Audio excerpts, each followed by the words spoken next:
Kepergian Ratu Elizabeth II menyisakan duka mendalam bagi Pangeran Charles dan keluarga di Kastil Balmoral, Skotlandia, Kamis 8 September. Raja Charles III menyampaikan meninggalnya Ratu Elizabeth II merupakan momen kesedihan mendalam baginya. Ratu Elizabeth II merupakan seorang ibu yang sangat ia sayangi dan cintai. Raja Charles III pun juga memahami duka mendalam atas kepergian Ratu Elizabeth II juga dirasakan oleh banyak orang di seluruh negara.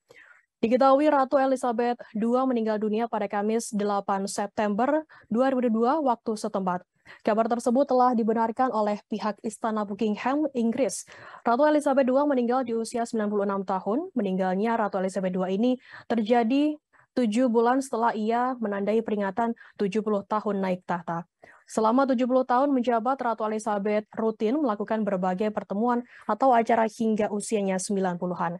Pada Jumat 9 September, Charles secara resmi akan diangkat sebagai Raja oleh Dewan Penobatan di Istana St. James, London.